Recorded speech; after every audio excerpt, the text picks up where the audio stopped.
Hello student, आज हम start करते हैं 6th chapter the crisis of democratic order.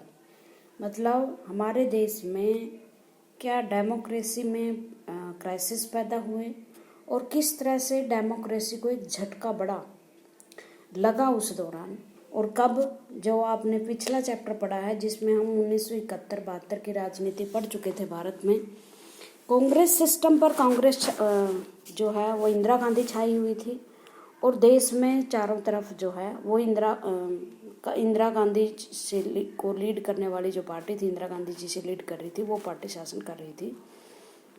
71 में लोकसभा के इलेक्शन हो चुके थे और 1972 में राज्यों की विधानसभाओं के इलेक्शन हो चुके थे और राज्यों की विधानसभाओं में भी कांग्रेस पार्टी का डोमिनेशन दोबारा से स्थापित हो चुका था। ठीक है। उसके बाद 1972 में जो लेजिस्लेचर असेंबलीज के इलेक्शन हुए, 1971 में सेंट्रल गवर्नमेंट के इलेक्शन हुए, उसके तहत 9 राज्यों की सरकारों को बर्खास्त कर चुकी थी इस आधार पर कि अब लोगों का मैंडेट बदल चुका है और ये जो अनडेमोक्रेटिक गवर्नमेंट है। तो क्राइसिस शुरू हो गए भारत की राजनीति में, चारों तरफ से चीज़ें ऐसे ही शुरू हो गई कि अंत में जो है इमरजेंसी लगानी पड़ी सरकार को। कितनी सही है कितनी गलत थी, कौन, ये एक इतिहास का बड़ा हमारे पॉलिटिकल जो राजनीति है उसका एक बड़ा मुद्दा रहा है, इशू रहा है डिस्कशन के लिए।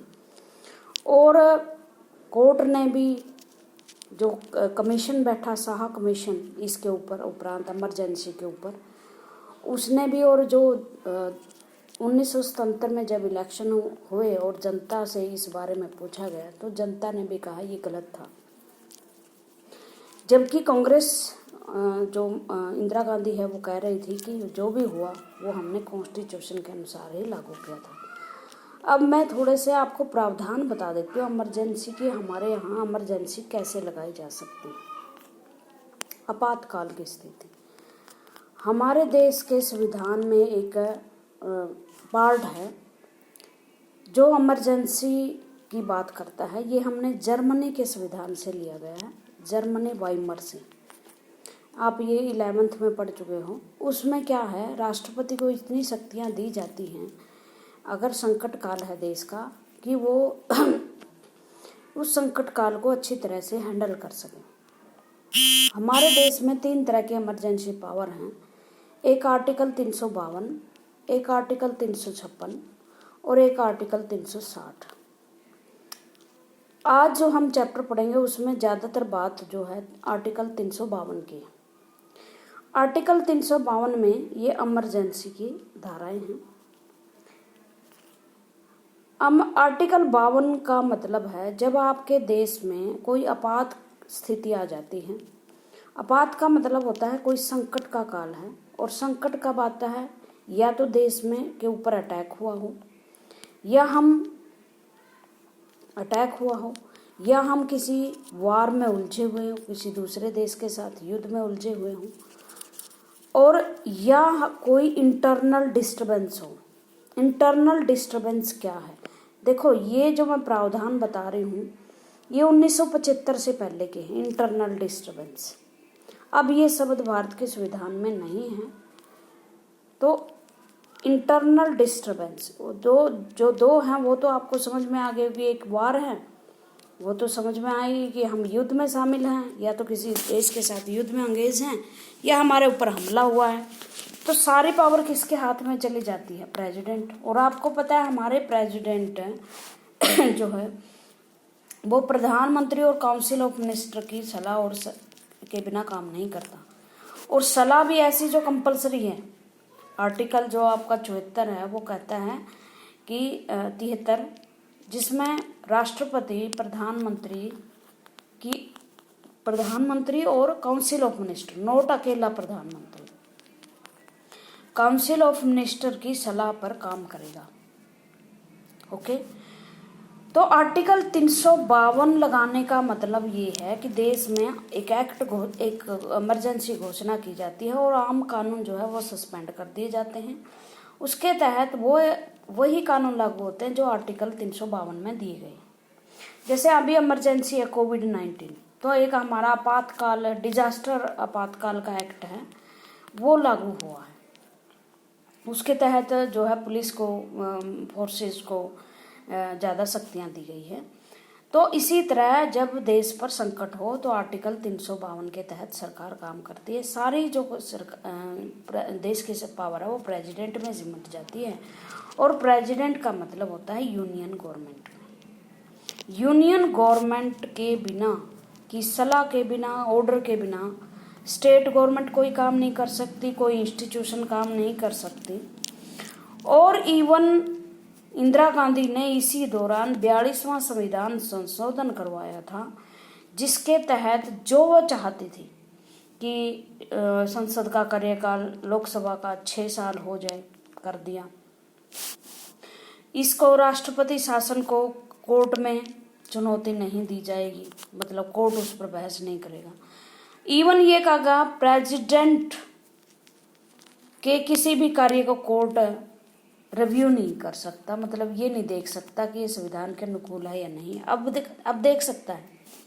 अब राष्ट्रपति का कोई भी कार्य जुडिशरी रिवाइव कर सकती है, रिव्यू कर सकती है कि क्या ये संविधान के अनुकूल था या नहीं। लेकिन एक 42वां संविधान, जिसे मैं आप लोग को 11th में पढ़ाया था, मिनी कॉन्स्टिट्यूशन भी कहा जाता है इसको, इतने सारे परिवर्तन करवाए कि ऐसे लगना लगा कि जैसे मूल संविधान हमारा खो ही गया है कहीं।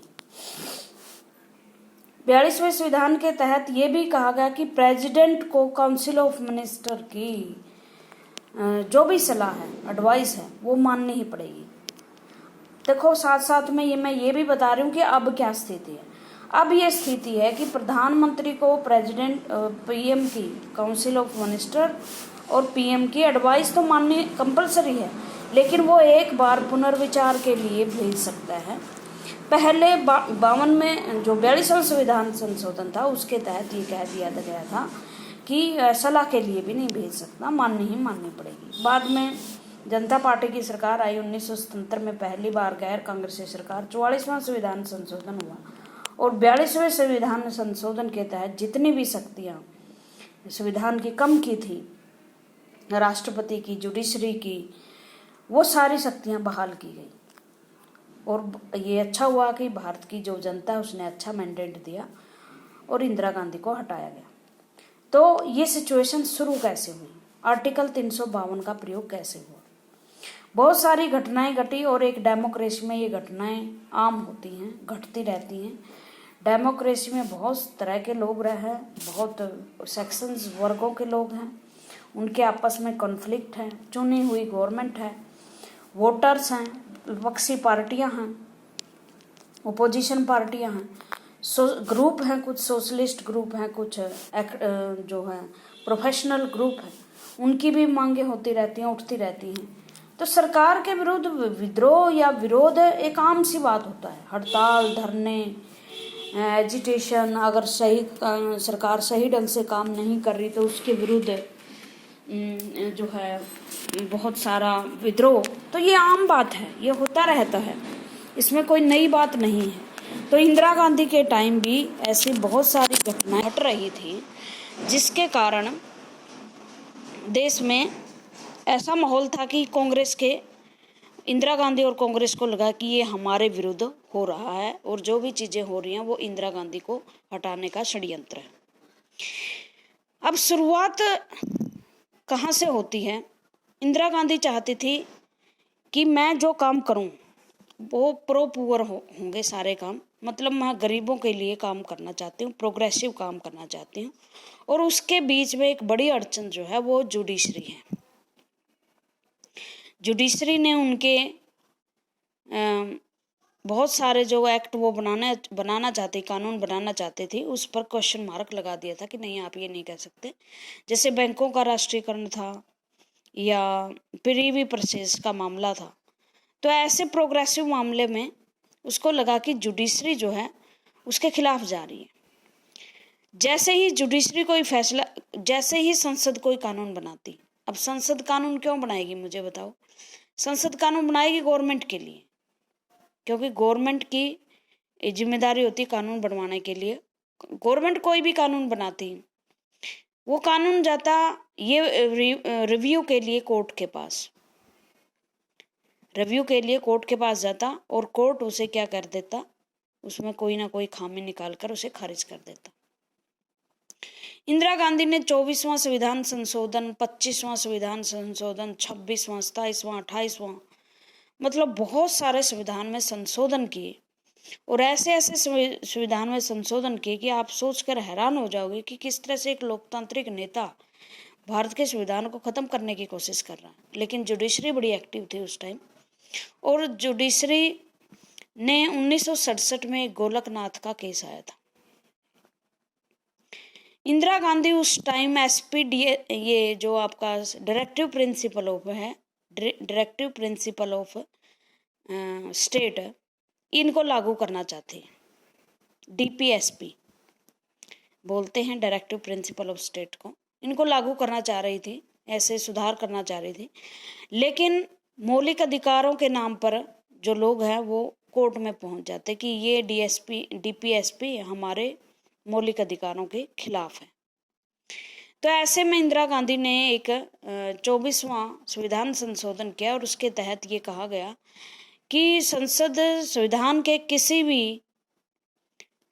किसी भी पार्ट में संशोधन कर सकती है, और जुडिशरी उसको रिवाइव भी नहीं कर सकती है। हमारे देश के संविधान का एक 9th शेड्यूल है बच्चों। ये बना तो था जमींदारी एक्ट के लिए, भाई जमींदार के लिए जो कानून बनाएंगे जमींदारी सिस्टम को खत्म करने के लिए, उसको 9th शेड्यूल में डाला जाता है। और 9th शेड्यूल में ये लिख दिया जाता है, 9th शेड्यूल में ये प्रोविजन है कि जो मामले 9th शेड्यूल में आएंगे उनको कोर्ट जो है, सुप्रीम कोर्ट रिव्यू नहीं कर सकता, रिव्यू नहीं कर सकता। इसका मतलब जो सरकार ने कानून बना दिए 9th शेड्यूल में डाल दिया उनको बना के, तो सुप्रीम कोर्ट का जो वो है रोल, वो खत्म हो जाता है। बनाया तो था ये जमींदारी सिस्टम के लिए, लेकिन भाई बहुत सारे कानून बिना जमींदारी के भी इसमें डाले गए।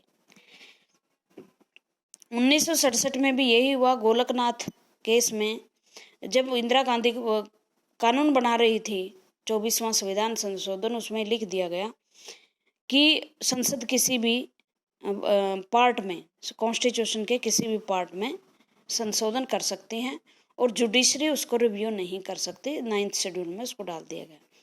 लेकिन गोलकनाथ केस में जुडिशरी ने कहा कि संविधान के किसी भी जो संसद है, संविधान के मौलिक अधिकारों में परिवर्तन नहीं कर सकती, मतलब वो अवैध है अगर वो मौलिक अधिकारों में परिवर्तन करती है।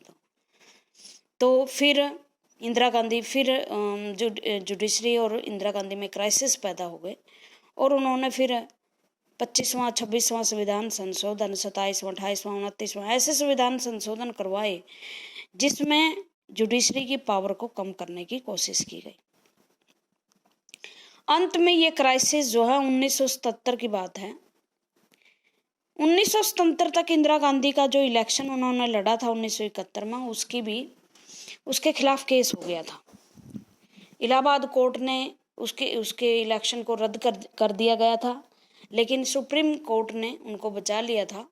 फिर उसके बाद संविधान में ऐसे परिवर्तन किए गए कि इंदिरा गांधी को बचाने की कोशिश की गई। ये भी एक रोचक सा मामला था। राजनारायण नाम के एक व्यक्ति थे जिन्होंने इंदिरा गांधी के विरुद्ध केस लड़ा, मतलब इलेक्शन लड़ा, लेकिन उन्होंने आरोप लगाया कि बहुत सारे जो आईएएस ऑफिसर थे या चुनाव अधिकारी थे, उन्होंने इंदिरा गांधी की मदद की।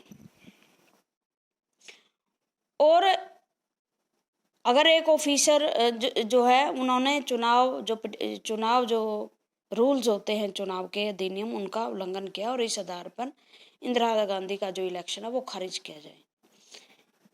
अब ये इलाहाबाद कोर्ट ने पिटीशन ले ली, और इलाहाबाद कोर्ट ने ये फैसला दे दिया, इलाहाबाद कोर्ट ने, कि हाँ, इंदिरा गांधी का जो इलेक्शन था वो गलत था, और किन बेसिस पे था कि सरकारी अधिकारी काम नहीं कर सकते।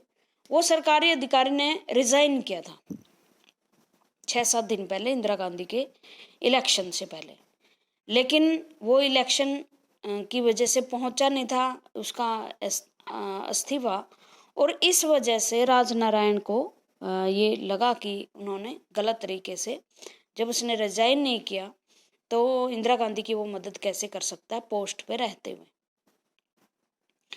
इंदिरा गांधी ने सुप्रीम कोर्ट में पिटीशन डलवा दी। सुप्रीम कोर्ट ने के फैसले आने से पहले संविधान में परिवर्तन कर दिया, जिसके तहत रूल्स जो एक्ट है उनमें, जो सर्विस एक्ट है उसमें परिवर्तन करवा दिया कि किसी भी अधिकारी का जो रिजाइन है वो तब माना जाएगा जब वो संबंधित अधिकारी के पास पहुंच जाएगा। तो इस तरह से मतलब कुछ ऐसे पेच लड़ाए गए, ऐसे संविधान में या रूल्स बदले गए कि इंदिरा गांधी का जो इलेक्शन है वो सही साबित हो जाए। और सुप्रीम कोर्ट ने फैसला दिया कि हाँ, इंदिरा गांधी का इलेक्शन जो है बिल्कुल सही था और वो प्रधानमंत्री रह सकती। 1973 में आया केशवानंद भारती केस। ये केस सबसे इम्पोर्टेंट है हमारी हिस्ट्री में, और यहाँ से ही संविधान का बेसिक स्ट्रक्चर की जो धारणा आई वो आई। ये सारे केसेस जो सारे एक्ट मैंने ऊपर बताए, 24वां, 25वां, 26वां, इसके विरुद्ध पिटीशन लगी हुई थी कि ये गलत कर रही है सरकार, ये ऐसा नहीं कर सकते। और इसमें प्रॉपर्टी छीनने के काम थे भाई, कई तो एक बैंकों के राष्ट्रीयकरण से संबंधित था, एक प्रीवी प्रेसिज के संबंधित था, एक जो प्राइवेट लैंड है थी बहुत सारे लोगों के पास, उनसे रिलेटेड था। तो जुडिशरी ने ये माना कि हाँ ये सब कुछ ठीक है, आप कर दो, बदलाव कर सकते हो, लेकिन आप संविधान का जो बेसिक स्ट्रक्चर है उसे नहीं बदल सकते। बेसिक स्ट्रक्चर का मतलब क्या है, अभी तक ये चीजें लिखी नहीं हुई है। समय समय पर जो कोर्ट केसों के फैसले दिए हैं सरकार ने, जुडिशरी ने, उससे साबित होता है कि बेसिक स्ट्रक्चर क्या है। जैसे हमारे संविधान का मूल एक सिद्धांत है, लोगों के फंडामेंटल राइट जीवित रहेंगे। आप संविधान में परिवर्तन तो कर सकते हैं, बट फंडामेंटल राइट्स के को करब नहीं कर सकते। इतना करब नहीं कर सकते कि संविधान की मूल आत्मा ही खत्म हो जाए। जैसे संविधान की मूल आत्मा है हमारी 25वां आर्टिकल की धर्म की स्वतंत्रता है, धार्मिक मामलों की स्वतंत्रता है। धर्म के मामले में आप कोई भी कानून बना सकते हो, बट आप धार्मिक स्वतंत्रता को नहीं छीन सकते। ये होता है बेसिक स्ट्रक्चर। डेमोक्रेसी हमारे देश की मूल आत्मा है, बट डेमोक्रेसी को आप खत्म नहीं कर सकते। ठीक है, हमारे देश का एक विशेष फीचर है फेडरलिज्म। फेडरलिज्म का मतलब होता है यहाँ राज्य और स्टेट्स होंगी, यूनियन होगी। आप फेडरलिज्म पर कोई कानून बनाइए, लेकिन फेडरलिज्म को खत्म नहीं कर सकते। ये बेसिक स्ट्रक्चर था। और जैसे ये फैसला आया तो इंदिरा गांधी थोड़ी परेशान हो गई, और उन्होंने जिन जजों ने ये फैसले दिए उन जजेस को, क्योंकि इस का फैसला देने वाले जो जज थे जस्टिस सीकरी, वो उसी दिन रिटायर हो रहे थे, और उन्होंने ये फैसला सरकार के विरुद्ध दिया, जस्टिस सीकरी। और ये केशवानंद भारती का केस उन्होंने फैसला सुनाया। 13 जजों की ये बेंच थी, 13 ही जज थे उस टाइम, आज तो 31 हैं, और 13 के 13 जज इसमें बैठे हुए थे, और उन्होंने कहा कि बेसिक स्ट्रक्चर को सरकार नहीं करा सकती। कई वो थे जज थे, ये फैसला आया 7-6 से। ये 6 जो जज थे, ये इनमें से जो 4 सीनियर थे, जो आने वाले समय में भारत के क्या बनने थे, चीफ जस्टिस बनने थे, क्योंकि हमारा जो चीफ जस्टिस था उसी दिन रिटायर होना था। अब इन 4 में से किसी को भी चीफ जस्टिस नहीं बनाया, और 5वें पे जो इंदिरा गांधी के पक्ष में फैसला देने वाले थे, A.N. रॉय, इन्होंने फैसला जो है वो सरकार के हक में दिया था। 7-6 से फैसला हुआ ना, तो ये हमारे देश में फैसला जो है जज बहुमत के आधार पर देते हैं, उनको जज बना दिया। तो एक बड़ा झटका जुडिशियल सिस्टम को उस टाइम लगा, जब 4 सीनियर मोस्ट जज को छोड़कर एक जूनियर को जज बना दिया। और इस नाराजगी से क्या किया, चारों जजों ने रिजाइन कर दिया। ये एक ब्लैक डे था जुडिशियल जो क्षेत्र था उसमें। इस तरह इंदिरा गांधी के सामने एक धारणा आई वो थी कमिटेड जुडिशरी की। कमिटेड जुडिशरी का मतलब होता है कि ऐसी जुडिशरी जो देश की पॉलिसीज के प्रति प्रतिबद्ध रहे, संविधान के प्रति प्रतिबद्ध ना रहे। प्रतिबद्ध तो किसके प्रति रहना चाहिए, संविधान के प्रति। लेकिन इंदिरा गांधी चाहती थी कि जुडिशरी जो है वो देश में जो पॉलिसी बनाने वाली गवर्नमेंट है उसके प्रति कमिटेड रहे। दूसरा एक कॉन्सेप्ट है, इसको हम डिटेल से पढ़ेंगे चैप्टर में। दूसरा एक चैप्टर है कमिटेड ब्यूरोक्रेसी।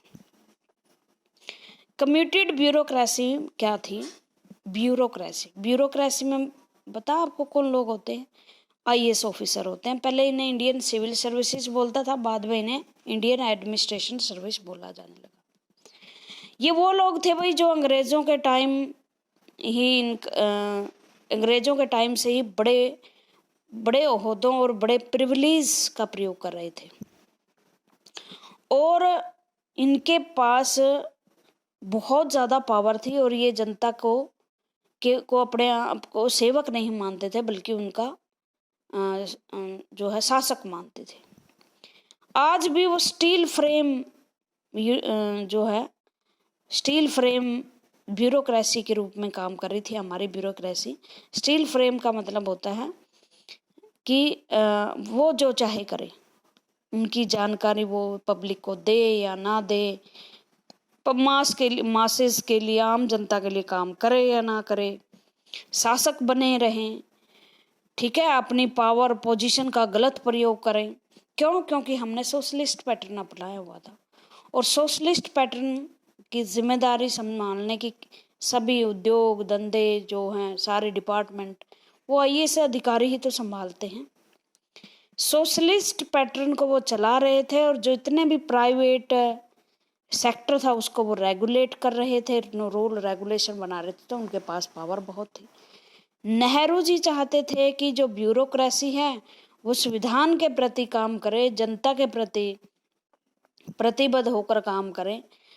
लेकिन इंदिरा गांधी चाहती थी कि जो पार्टी पॉलिटिक्स है, क्योंकि पार्टी डोमिनेटेड किसका है, कांग्रेस का है, इंडिया पे एक ही पार्टी का डोमिनेशन है, तो ये इसका मतलब जनता ने इसको चुना है, जनता ने इसका विश्वास जाहिर किया है, तो जनता के लिए जो पॉलिसी बनाए सरकार उसके प्रति प्रतिबद्ध रहे।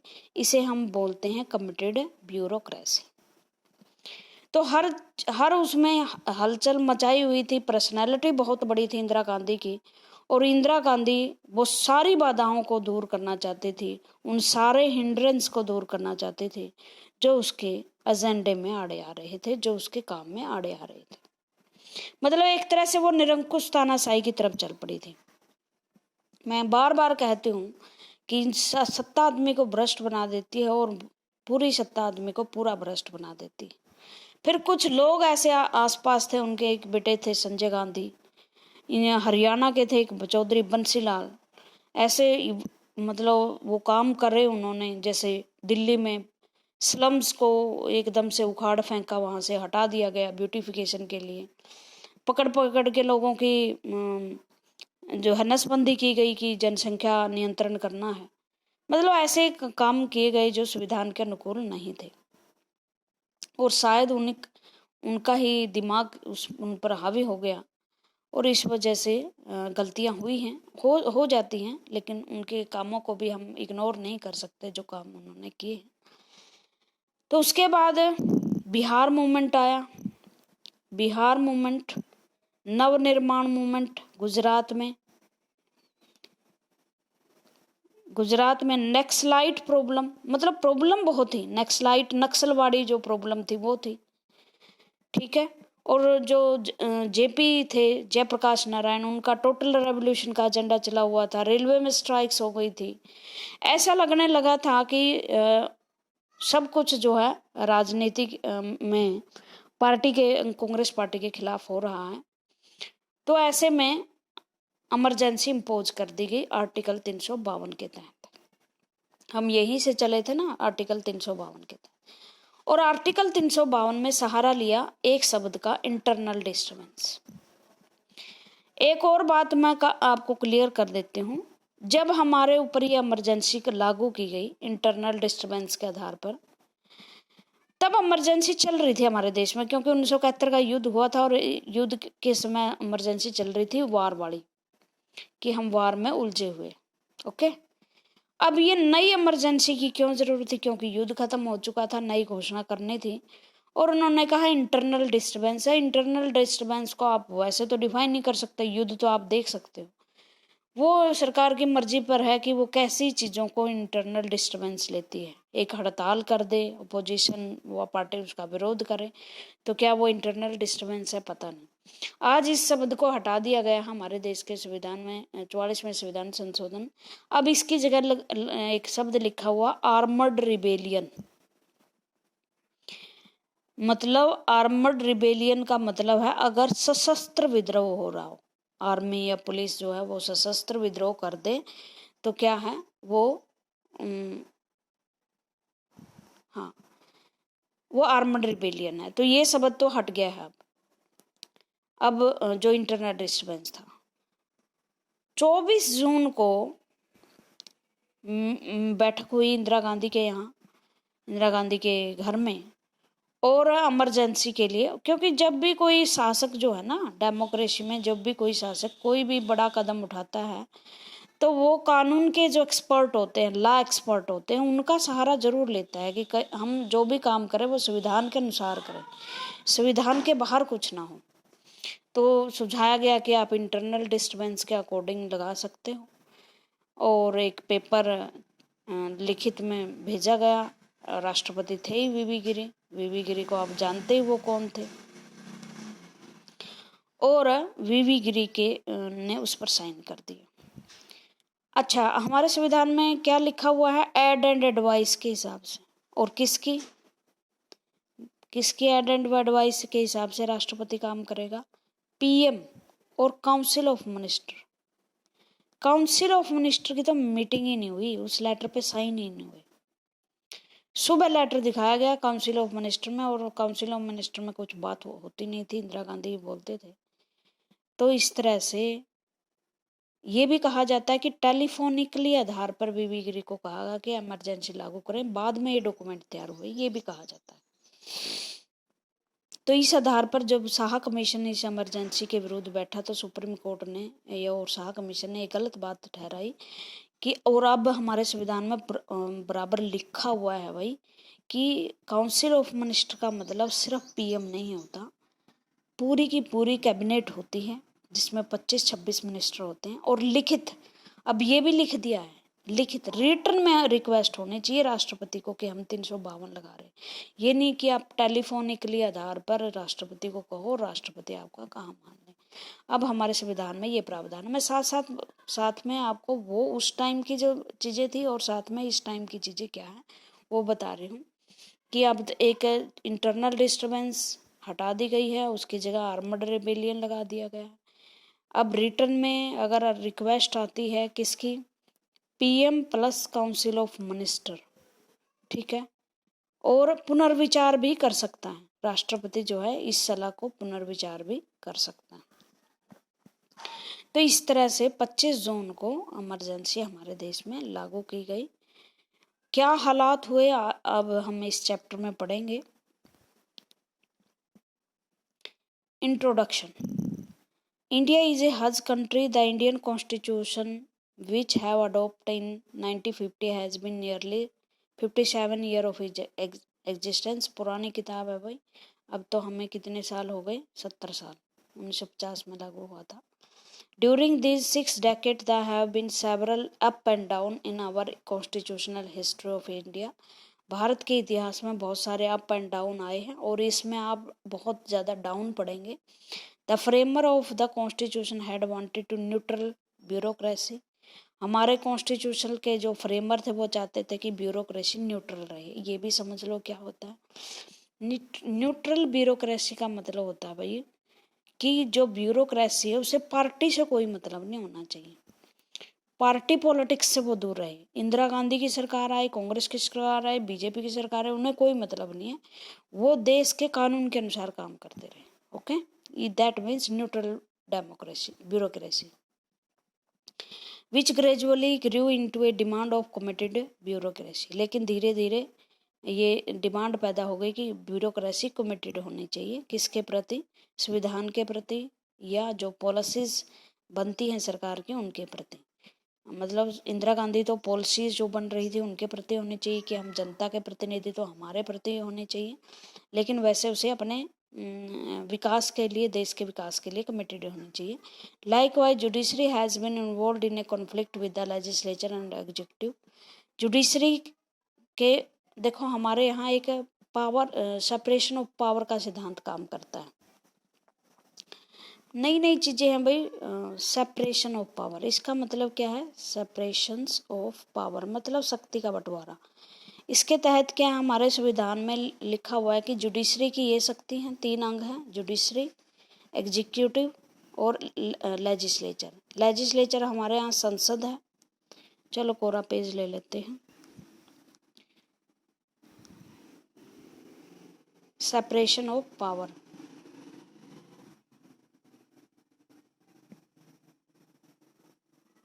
इसमें क्या है, जो 3 अंग है हमारे, एक तो लेजिस्लेचर है जिसे हमारी संसद है, दूसरा एग्जीक्यूटिव है जिसमें पीएम और काउंसिल ऑफ मिनिस्टर आते हैं, और तीसरा है जुडिशरी। ये इनके सबके काम अलग अलग बांटे गए, लेकिन हमारे देश के संविधान में ये भी नहीं है कि बिल्कुल ही अलगाव है। ऐसा सिस्टम बनाया गया है जिसे कहते हैं check and balance. Check and balance का मतलब होता है अगर कोई भी अंग एक जो है वो अपनी शक्तियों को लांघने की कोशिश करे तो दूसरा उस पर प्रतिबंध लगा सके। जुडिशरी अगर सही काम नहीं करती तो एग्जेक्टिव के पास ये पावर होना चाहिए, संसद के पास ये पावर होनी चाहिए, वो उसकी शक्तियों को लिमिट दिखाए। अगर एग्जीक्यूटिव तानाशाही के रूप में काम करे तो एग्जीक्यूटिव के विरुद्ध जो है वो संसद और जुडिशरी खड़ी हो जाए। ठीक है, ये इस तरह से बैलेंस बनाने की कोशिश की गई है। Judiciary has been involve in conflict with the, और जिसके कारण कॉन्फ्लिक्ट पैदा हुए। कॉन्फ्लिक्ट हमेशा भाई सरकार की वजह से ही होता है। सरकार हमेशा चाहती है कि जुडिशरी हमारे फेवर में निर्णय दे, ऐसा होता नहीं है। Similarly the emergency imposed by Indira Gandhi has lead to raise of Janata Party, और पहली बार हमारे देश में जनता पार्टी आई 1977 में। ये भी एक कहानी है, इसी चैप्टर में आप पढ़ोगे। All this problem have created problem for the existence of the constitutional order in India. आज के लिए इतना ही। Thank you very much.